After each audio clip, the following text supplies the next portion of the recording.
Hi everyone, this is Mrs. Kern and I'm here at Heritage Research Group and I wanted to show you their lab. I'm here with my sister Andrea Moberly. Hi guys. And we're going to walk around the lab and talk about some chemistry. Welcome to Heritage Research Group. My name is Andrea Moberly and I'm a chemist at the group. Our company is the research arm for the Heritage Group, which is a large conglomerate of companies based in Indianapolis. We are owned by one family and we're in our fourth generation of family ownership. We work across many industries. We work in asphalt manufacture, production, and laying. So paving roads all across Indiana. We also work in specialty chemicals, and we work in the environmental space where we do waste remediation for hazardous wastes. We also have a rock quarry that services our asphalt manufacture. I am a chemist, an analytical chemist. I have a bachelor's degree from Purdue, and I've been working at the Heritage Group for about 5 years.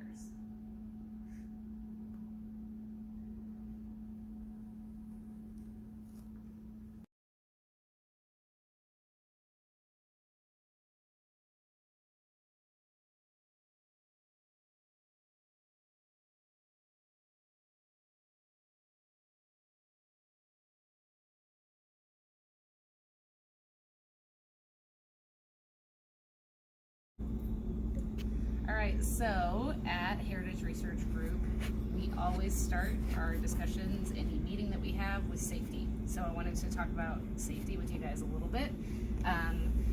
In a lab, you always have to think about wearing proper safety gear. So we call that PPE, or personal protective equipment. And as a chemist, the best PPE is always long pants, shoes that cover your feet entirely, in case you were to spill something on the floor, your feet don't get any chemicals on them. Generally a lab coat or any long sleeve shirt or even short sleeve shirt depending on what you're working with. And then of course gloves, which I don't have on today, but if we're working with any chemicals we always wear gloves. And safety glasses. You guys often wear goggles in the lab. If we are working with any hazardous chemicals we'll wear goggles as well, but for general lab work you can use safety glasses. As far as lab safety goes, that's generally what we wear to keep ourselves safe. But there's safety also in our company. We think about the safety of the people working in our company. So one of the main functions of our company is producing and laying asphalt. And so we have a lab right here that Mrs. Kern can show you. This is called our Industrial Hygiene Lab. And in this lab, we deal with samples that we take in the field of workers who are doing their job with asphalt. We collect the fumes that they breathe. In this area is called your breathing zone. So it's what air you might breathe into your lungs.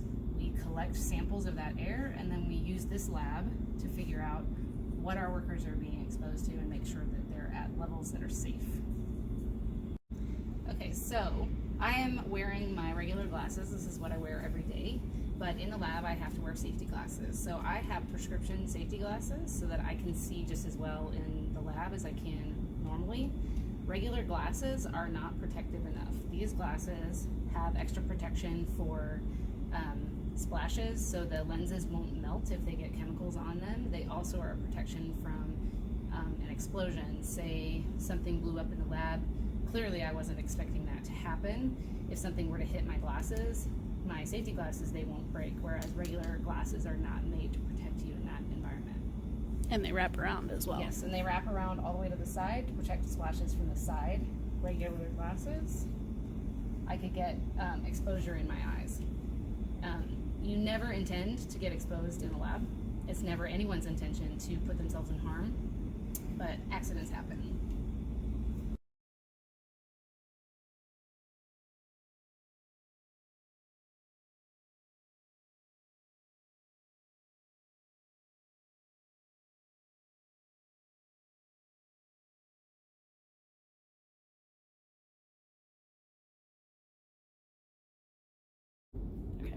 So the next lab I'm going to show you is our sample receiving lab.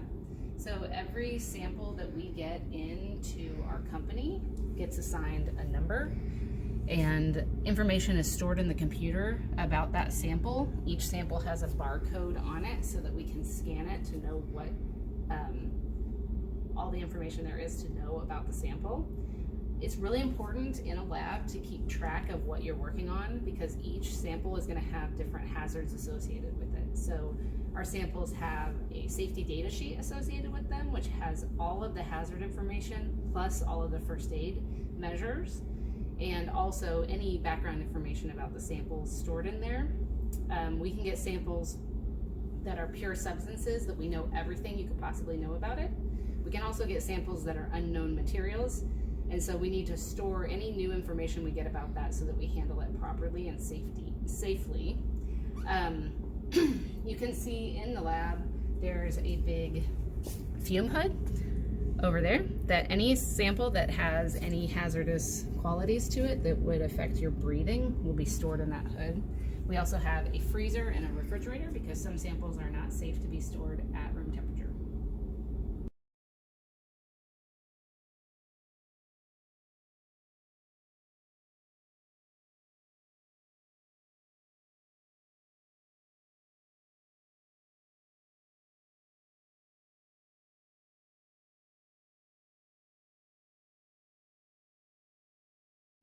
Okay, so the next lab I'm going to talk to you about is actually the lab that I work in every single day. It's our LCMS lab. So we just talked about GCMS. This is LCMS. So this stands for liquid chromatography, mass spectrometry. So some materials can't be put into a gas phase without changing the composition of the material. So if they are something that can be dissolved in a liquid, we can look at them with our LCMS systems. So they work very similarly to the GCMS. They separate the materials and then they look at them with mass spec. Again, it's really just a difference between can you put it into the gas phase without destroying it, or can you not? And that's how we decide which instrument we're going to look at the sample with. We have two LCMS systems in this lab. The one here on the right is our newest system, and it can look at samples that are in the PPT level of contamination. So you may or may not have heard of something called forever chemicals, or PFAS. These compounds are compounds that make things stain resistant, like they might be in your carpet. They make things oil resistant or non-stick, so they might coat your cookware. Teflon is a name brand you may have heard before that is made from PFAS. Well, PFAS are chemicals. They're long carbon chains. You know, carbon and hydrogen like to bond. But if you took a long carbon chain and you took all the hydrogens off the outside and you put fluorines on instead, that would be a PFAS. It stands for poly and perfluorinated alkyl substances, PFAS. So these compounds are actually becoming a concern in our environment right now because nature can't break them down. So they get into the groundwater and they don't break down. And then that groundwater goes into our water treatment plants and it doesn't break it down there. And that water might come back into your house and you might drink it. Since it doesn't break down in the environment, you think maybe it'd be safe for your body. It could just go right through you. But they're finding that these materials bioaccumulate, which means they build up inside a human body, and specifically the liver and kidneys. And if you're exposed to too high of a level, it can be dangerous over time. So the EPA is developing some standards for how much PFAS can be safely consumed. And they want us to be able to determine that our drinking water is below 70 ppt, which is parts per trillion PFAS. If you drink water that had 70 ppt PFAS every day for your entire life, you would be completely fine, no problems. But if you were to drink water that had higher levels, over time you might develop some issues. We're still not sure on the science behind that, but the concern is there, so we're testing for it. So we use this instrument to look at different PFAS in drinking water and in groundwater. And just to give you an idea of what PPT is, we have this sign here. So 1 PPT is 1 drop in 14 million gallons of water, or 1.8 billion ounces of water. So if you were to drink 8 ounces of water every day for 7,054 years, you would consume 1 PPT of PFAS if there was 1 PPT in that water. So it's really not, or I'm sorry, you would consume 1 drop of PFAS if you consumed that much water. So it's really not a large quantity. You can think of it as 1 drop in, I think it was like 18 Olympic-sized swimming pools. So it's a really tiny amount, but it's concerning. So we test for it. So this instrument can actually tell us if water has PFAS at that low of a level.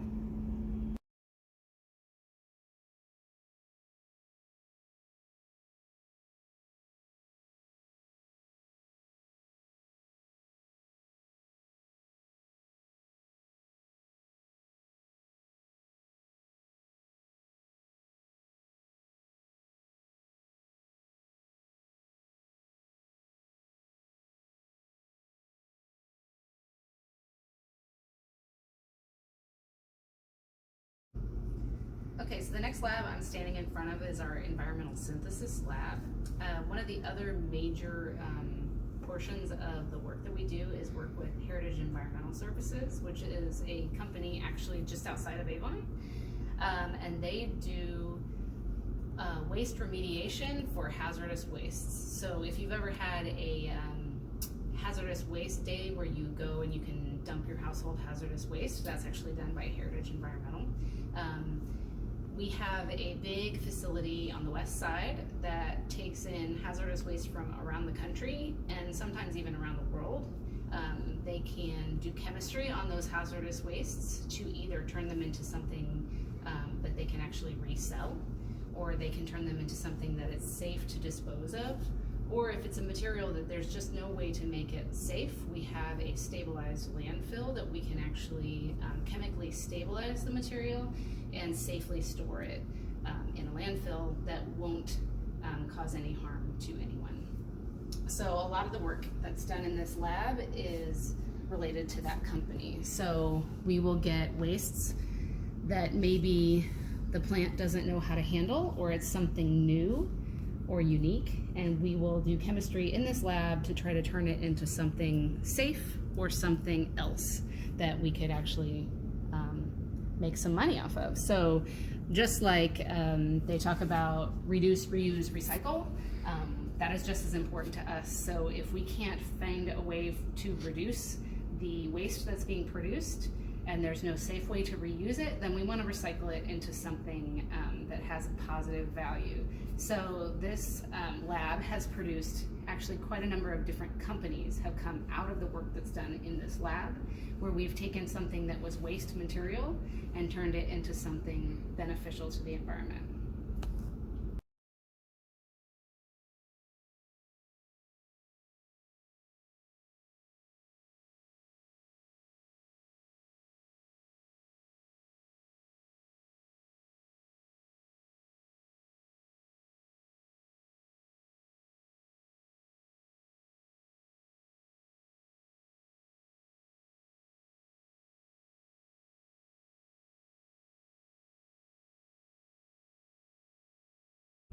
Okay, so the next lab I'm going to show you is our organic synthesis lab. So when most people think of what a chemist does, it's the kind of chemistry that you do in this lab. You take two materials, you mix them together, you make something new. That is organic synthesis. So a major portion of the work that goes on in this lab right now is making bio-based oils. So we acquired a company about 2 years ago that had patented ideas on how to take castor oil and turn it into motor oil. So castor plants are plants that are grown mainly in India, and they produce a lot of oil from the pod of the plant.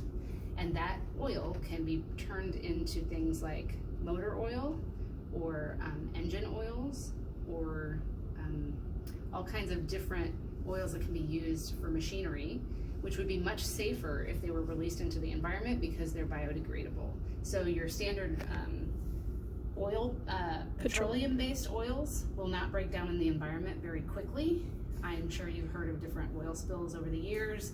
Those are dangerous for the environment. It can have just catastrophic effects, but these bio-based oils will break down very quickly in the environment, and they actually kind of act like food. We wouldn't want to release them intentionally, but if they were to accidentally be released in the environment, they would be safe. So I'm gonna have Ms. Kern come up. You can see we have a large reactor inside of a hood here right now. That is, a reaction is currently happening as we're watching it. You're not gonna see anything change. It's a very slow reaction, but it's all automated. So the chemists will set everything up.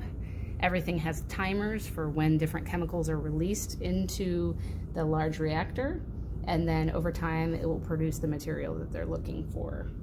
So this is one cool thing to think about the use of technology in the chemistry lab. We actually have webcams set up for this reactor because the reaction happens while no one is here. So someone can check in on the reaction and monitor it and make sure everything is safe, make sure all the heating elements are performing properly, the temperature is not too high or too low, that everything is working as it should. I know you guys are working from home this week and next week, and I'm sure that's challenging for you. And actually, as of tomorrow, everyone in my lab is going to be working from home too. So we're going to do things like checking in remotely. We have the instruments like the LCMS that we can actually remote in and connect to the instrument and look at data from our houses, just like you guys are using Schoology from home. So technology has its uses inside a lab just as much as it does inside a school. Okay, I'm gonna get this T-Rex here real quick. Yeah, chemists liked our decorations.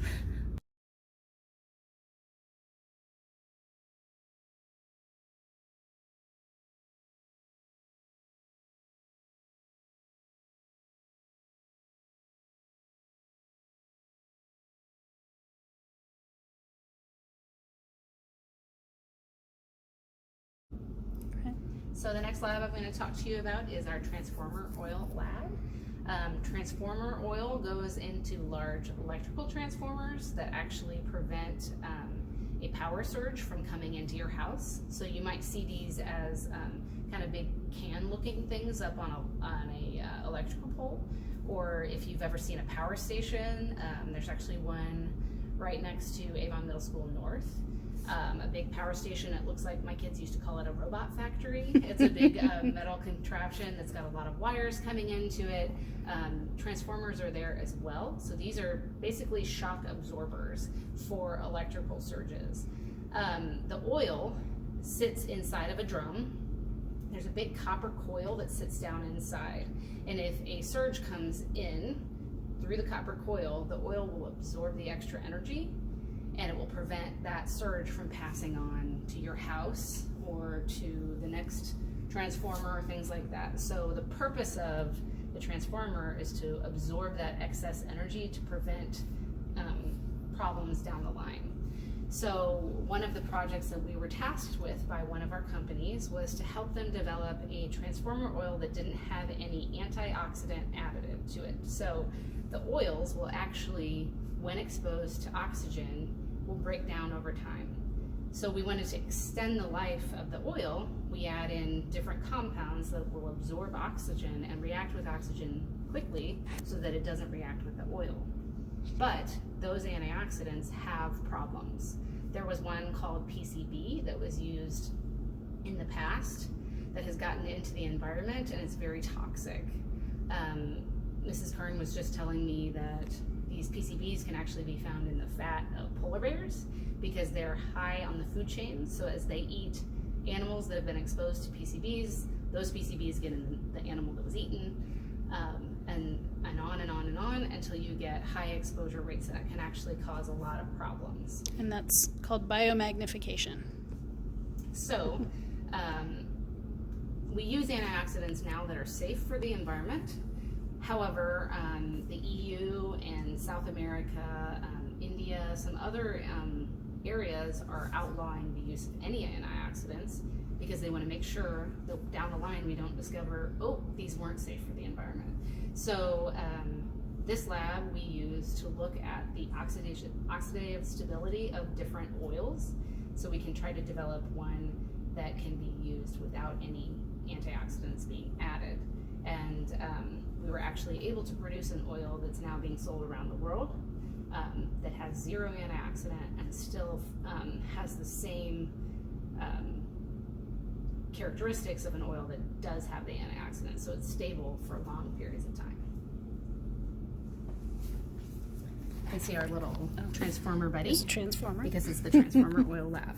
So this right here is a heat bath. We have oils inside of those glass tubes, and they have oxygen being pumped through them, and there's a copper coil inside of it to mimic what happens inside of a transformer. And then this test lasts 8 days, and after the 8 days we look at how the oils are performing. Are they still passing all the criteria they need to be a good oil? And is that another? It's another one. We just Similar have two setup of them. at that There's 2 different tests you can run in this lab, similar ideas. Cool.